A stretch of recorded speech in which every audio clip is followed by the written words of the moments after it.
Bonjour, je suis Francis Mitati. J'aide les entreprises à être en règle sur le plan juridique et fiscal tout en prenant moins d'engagement. Grâce à la méthode Entreprise sans souci, si vous voulez profiter de cet accompagnement, je vous invite de vous abonner sur ma chaîne YouTube en cliquant sur le bouton s'abonner qui se trouve en bas de cette vidéo. Dans cette vidéo, je vais vous parler du développement personnel. Aujourd'hui, on ne va pas parler du juridique, de la fiscalité, on va parler du développement personnel et je vais vous parler des objectifs. C'est quoi un objectif et puis combien de sortes d'objectifs qu'il faut avoir dans la vie.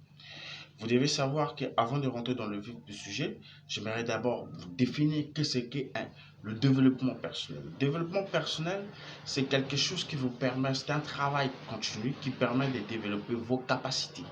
Et vous pouvez développer vos capacités grâce à des outils comme la lecture, la prière. Et c'est ce qu'on appelle le développement personnel. Le développement personnel ne veut pas dire que c'est toi, le développement se passe uniquement par toi. Non. Le développement personnel, c'est le développement, c'est-à-dire que c'est un travail acharné, c'est un travail continu qui va te permettre de développer vos capacités. Et les capacités, ça peut être soit un talent, par exemple. Je donne un exemple, le fait de jouer au piano. Si vous êtes un pianiste, vous devez développer vos capacités du piano, c'est-à-dire être expert dans le piano. Alors, ainsi dit, quels sont les objectifs qu'il faut en avoir dans la vie? Alors, je vais vous dire aujourd'hui qu'il y a 7 objectifs dans la vie. 7 objectifs dans la vie qu'il faut avoir. Mais aujourd'hui, je vais vous parler que de 4 objectifs. Mais il faut savoir que pour avoir des objectifs, il faut en avoir dans 7 domaines. 7 domaines de la vie qu'il faut avoir des objectifs. Il n'y en a que 7. Alors, aujourd'hui, on va voir que 4 objectifs dans les 4 domaines. Alors, dans la vie, pour avancer, il faut avoir des objectifs dans la tête. Sans les objectifs, vous êtes zéro ici sur la terre. Et même Dieu ne peut pas exaucer vos prières. Parce que Dieu répond nos prières qui est dans le subconscient. Et si dans le subconscient, tu n'as pas des objectifs, tu n'es rien ici sur la terre. C'est ainsi qu'il faut avoir des objectifs. Et des objectifs, il faut en avoir dans 7 domaines. Alors, il faut d'abord, avant d'avoir les objectifs dans 7 domaines, il faut d'abord écrire les objectifs. Vous devez matérialiser vos objectifs, c'est-à-dire prendre un papier et écrire des objectifs. Les objectifs doivent être précis et limitatifs. Comment? Qu'est-ce que ça veut dire précis et limitatif? C'est-à-dire que vous avez un objectif, par exemple, de devenir un grand juriste dans ce monde. Je donne un exemple. Vous prenez un papier, vous écrivez « Je suis un grand juriste dans le droit des affaires ». C'est-à-dire que vous devez préciser le domaine. Je suis un grand juriste. Et puis pour écrire les objectifs, vous devez écrire ça au temps présent. Vous ne devez pas écrire les objectifs au temps futur parce que ça ne va pas marcher. Vous devez écrire les objectifs au temps présent. Ni au temps futur, ni au temps passé.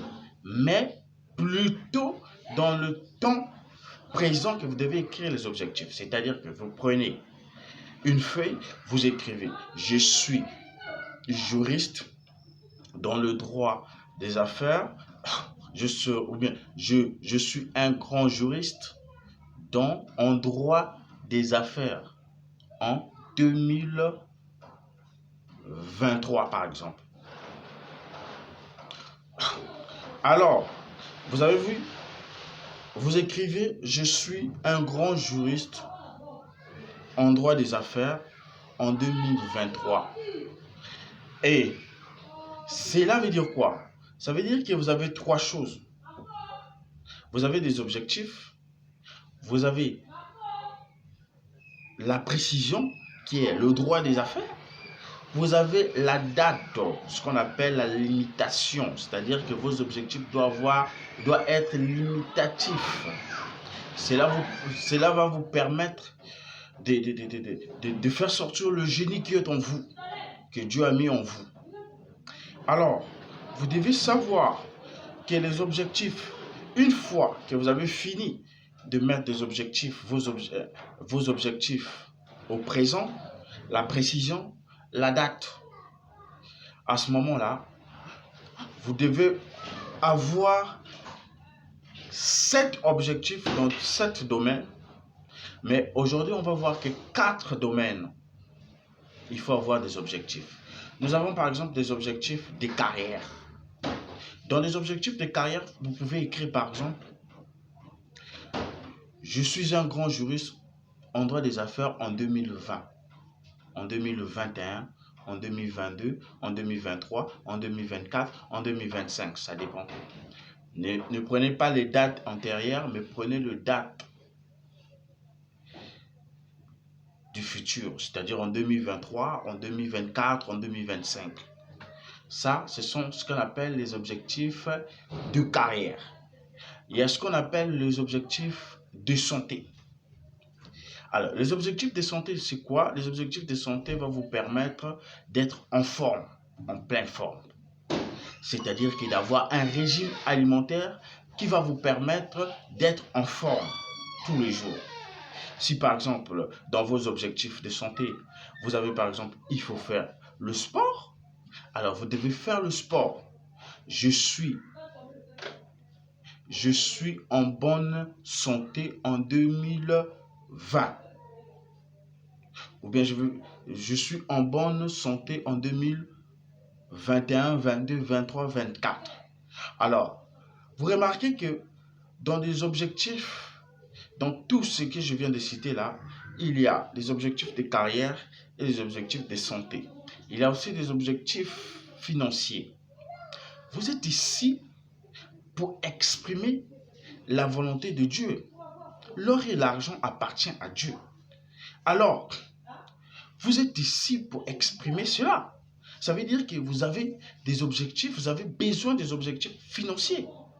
Les objectifs financiers vont vous permettre de devenir milliardaire ou millionnaire si vous voulez. Mais il doit avoir des objectifs.